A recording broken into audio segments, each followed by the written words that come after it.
Vous avez dit oui, vous êtes dans la préparation de votre mariage. Bienvenue sur ma chaîne. Nous allons parler de l'idéal Pinterest.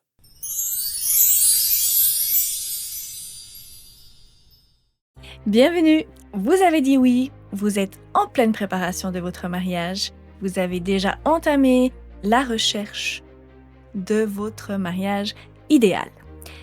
Et vous êtes tombé sur les magnifiques photos de Pinterest, sur les magnifiques photos de magazines qui ressortent parce que c'est là que vous voulez aller. Dans le thème déco, dans le thème du pays, dans le thème... Voilà, vous partez en voyage. Je suis désolée de vous dire que tout ceci, à moins d'avoir le budget, est un peu irréaliste. À l'heure actuelle, sur les réseaux, qu'est-ce qu'on trouve ? Eh bien, souvent des images générées par l'IA. C'est super, c'est génial, mais ce n'est rarement ce qu'on peut reproduire dans la réalité.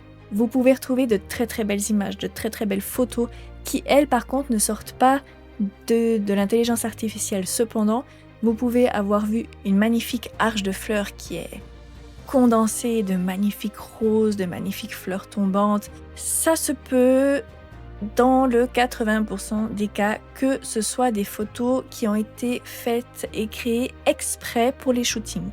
Comme les lieux incroyables, comme les fonds, enfin voilà, vraiment, il y a beaucoup de choses aujourd'hui où l'on ne peut prendre exemple puisque tout a été transformé.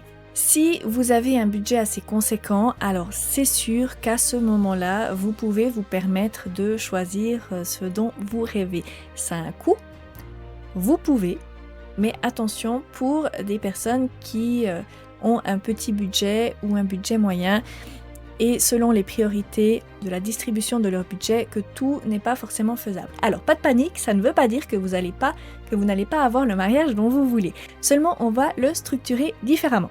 Les 3 étapes clés, déjà c'est sur les réseaux, vous pouvez vous inspirer d'une image. Vous pouvez vous inspirer ce qu'on appelle un mood board.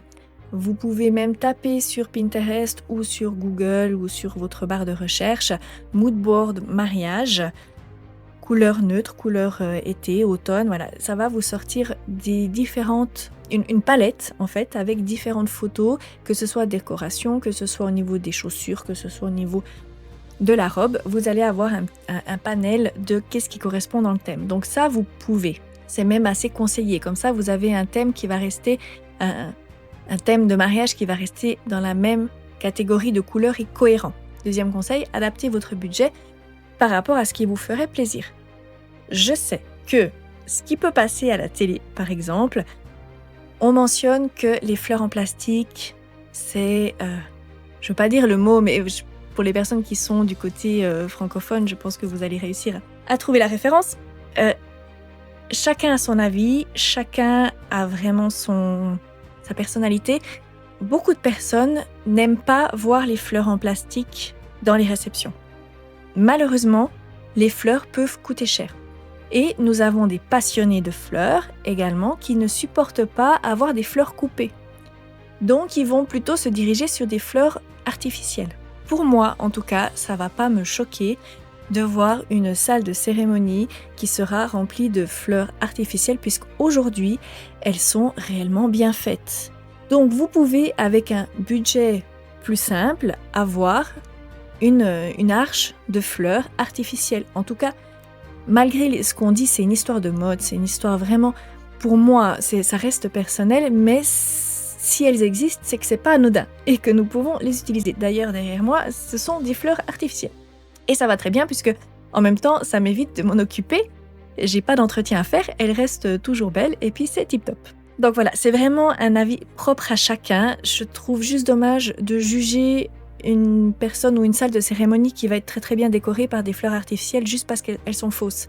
Ça coûte cher, c'est un budget, c'est personnel en fait, c'est vraiment personnel. Donc si vous avez vu sur votre image de référence que vous voulez cette arche de fleurs, mais qu'en l'occurrence, cette arche de fleurs, il faut compter au moins entre 2000 et 3000 euros, optez pour les fleurs artificielles si c'est pas dans votre budget. C'est ok. Dans le 3e conseil, c'est choisir 3 images qui vous parlent, qui peuvent être en cohérence avec ce que vous voulez, ce que vous avez en vision. Donc on va récapituler ce dont on a discuté. Attention à distinguer, la première chose, attention à distinguer le vrai du faux, de ce qui est réel, de ce qui n'est pas réalisable. La deuxième, c'est d'adapter votre budget à votre lieu et tout ce qui tourne autour. Et la troisième, c'est choisir 3 images qui vont vous guider selon vos préférences. Pinterest, Instagram, Google, il y a vraiment du choix, vraiment. En conclusion, vous pouvez aller regarder sur Pinterest, vous pouvez aller regarder sur Instagram, vous pouvez aller chercher des idées, vous pouvez aller chercher des inspirations, mais attention à ne pas être déçu que vous n'allez peut-être pas avoir l'image générée par l'IA ou qui a été créée pour un shooting que vous allez ne pas avoir à votre mariage. Et j'ai quand même une petite question. Dites-moi en commentaire si vous êtes pour ou contre les fleurs artificielles et pourquoi. Je vous dis à bientôt dans d'autres vidéos. Bye bye!